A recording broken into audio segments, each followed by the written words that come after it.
Couldn't believe he said it during a playoff game. Remarkable. I'm just everyone calm down. Dan is a friend of the station. He'll be in here this evening. But it was a great call. Which one, mine or his? Oh, that wasn't him? How about both? I thought that was him. Celebration Monday. I was like, Jameer Gibbs scores. Touchdown, Detroit black guy. It's really the next level of his already existing to touchdown Detroit Lions. Dan's got street cred. He can get away with it. All right. And it's simple. Just yesterday, unpacking it all, 60 minutes from a Super Bowl, trying my best to not get into 5 days of game preview. God forbid I wait for 4. But yeah, it really is take a day to enjoy it. Take a day to not even think about it. Think about the opportunity, but just you're here.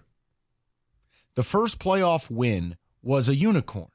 It was a weasel. It was a wazzle. It was in the air. This is different now. This puts you in a position to hang a banner. This puts you in a position to make history. Savor what yesterday qualified you for before you think about, all right, well, now how do we do? Let it breathe 24 hours. We're calling it a cocktail Monday.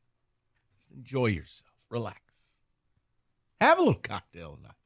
Watch the game again tonight. I don't care. Do it all. Lions review tonight as well. Hope you listen on 97.1 The Ticket. 5:30. Do you think Dan could open the show with that call? Yes. God, I would love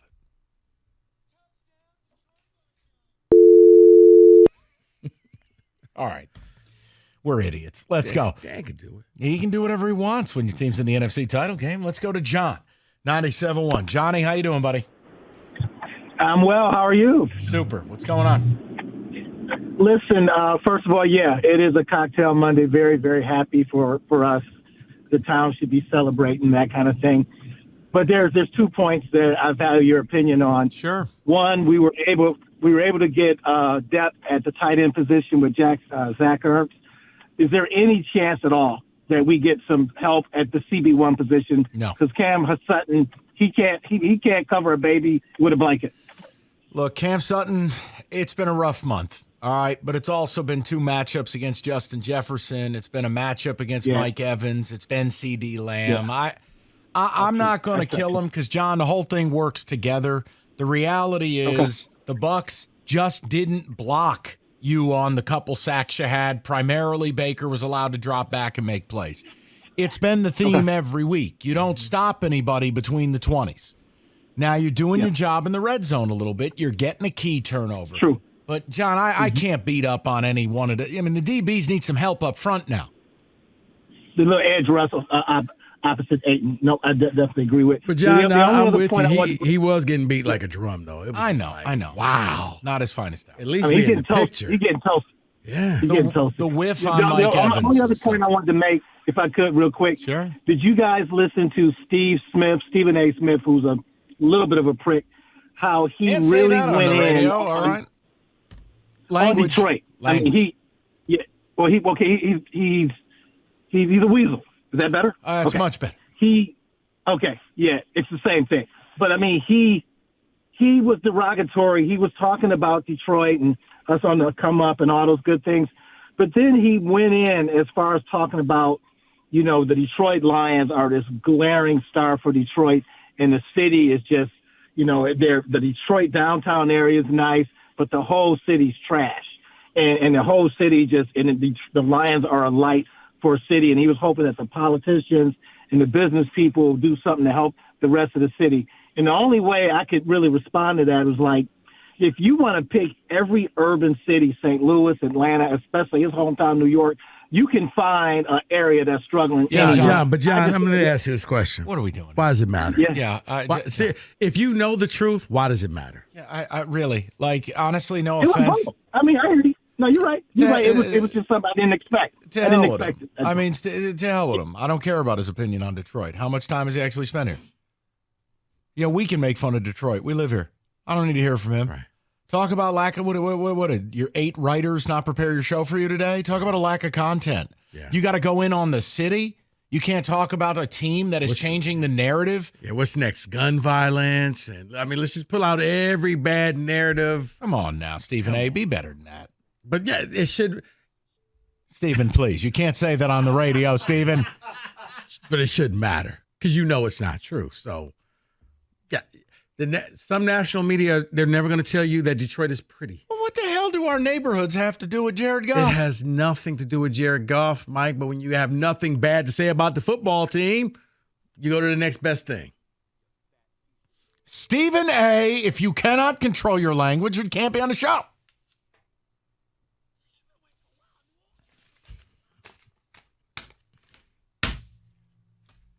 I don't care what people say about our city. I really don't. I don't know why any of you do, but you're right. It's one of those insecure city things. I know. If Mike Tirico, who spends time here, went out and said something, that's holds different. A little more weight because he lives here. He's seen things. But somebody who basically only lives in New York and L.A. and just flies over Detroit, come on. No. Why not bring up the fires from '84 when the Tigers won the World Series? Oh, wait a minute. Is the legend on the line? A man who has gone from pariah to prince. A man who this team I heard he's got a first-class flight and, sweet seats in San Francisco at Levi Stadium. It's possible, but unlike you, he doesn't know the lead official in one of the games this weekend. I learned that secret, David. Rico is besties with the lead official of the Ravens game this weekend. So all I asked, he is. In fact, true. He is. He's local. Just find out if we're getting the over or the under in that script. Can you do that for me? Can't ask him. Let's go to DJ. He's up next, 97.1. What's up, DJ? My dogs. Yes. What a wonderful day, man. Great time to be alive. Now you are to be at every Lions game. It appears that way, don't it? But guess what? Here's my thing that Stephen A. must don't know, man. It is some serious millionaires in this city or state because, Mike, I instantly went to the Delta app, like, hey, man, let me go see if I can find me a plane. Hey, bro, the regular cabin seats were $3,000 for regular cabin. And I'm 6'6", so I have to fly either first class or exit row with Soul Plane Spirit. All the seats are gone. No nonstop, no nonstop flights.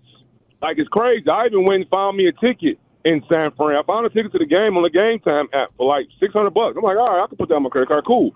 The flights are gone, dude. You can't drive to Chicago? You can't drive to Cleveland? Nothing?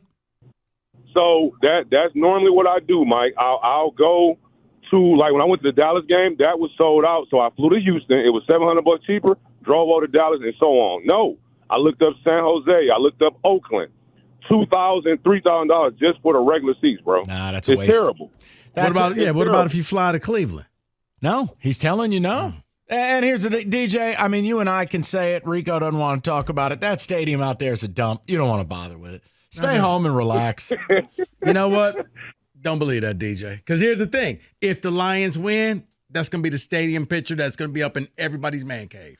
So absolutely. Were you at the game yesterday? You were there yesterday. Absolutely. Okay. Absolutely. So the street wait. So lives on. DJ's not going to the game, so I can feel better. It's possible. As it looks right now, my dog, no, man, because I can't even get a flight out there. Plus, hold on, DJ. I got your boss on the line. He needs you to work overtime that day, so you can't go.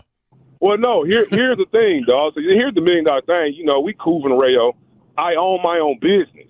That's why I'm able to travel and stuff like this, because I can run my business from a laptop. Oh, well, you know what, DJ? I'm sorry. Your main customer called and said they need you at their place on Sunday. Right. You know what I'm saying? So here's the worst part is we're going to talk some football real quick. My birthday is in a few weeks, so I already had plans to go to the Super Bowl because my birthday is the Super Bowl. Whether the Lions win or not, I had that plan months ago. Wouldn't that be cool, man, if they really made it for my birthday, dog? Like, that would be so cool. So I was going regardless for that. But now the team, Mike, is our offensive line. So I get it. Cam Sutton has been stinking it up. Jared Goff, without a question, is important. But the main thing that drives this engine to this car is that offensive line. Them being hurt makes me just a little more skeptical we can go in there and come out with a dub because they are that important to his success. When they block and protect well, he looks really good. When they don't, He looks average. So that's my concern. No, and DJ, you have a right to the concern. And Jonah Jackson is not going to play, and Ragnow's going to gut it out. And there are a lot of players that are, obviously, if you're playing at this point in the season, you're not 100%. Then there's the next level of guy who you're just straight up injured, but you're going to grind through it. Like Ragnow looked injured, and he warrior. Injured and then got re-injured. You know, Jonah Jackson not being there, okay, that's not optimal. But Ragnow's the one who counts most. Now, if you show me Ragnow exiting that game, that's a completely different thing. Because injured Ragnow still went toe-to-toe with Vita Vea. Did he get help on a lot of those snaps? You're damn right. That's 350 pounds of pure anger. But he helped, including on the touchdown run to Craig Reynolds, which, by the way, if you had that on your bingo card on a 4th and goal, shout out to you. He dominated Vita Vea on that snap. Dominated him. Ragnow's the most important one of that interior trio, and it's not close. Jonah Jackson, yes, your running game is different when he's there too. But with all due respect to everybody, this ain't Burger King. You don't get to have it your way. No. Everyone's dealing with injuries. I'll tell you what, I'll trade Jonah Jackson for Deebo Samuel. You want that swap? I'll take that swap. Exactly.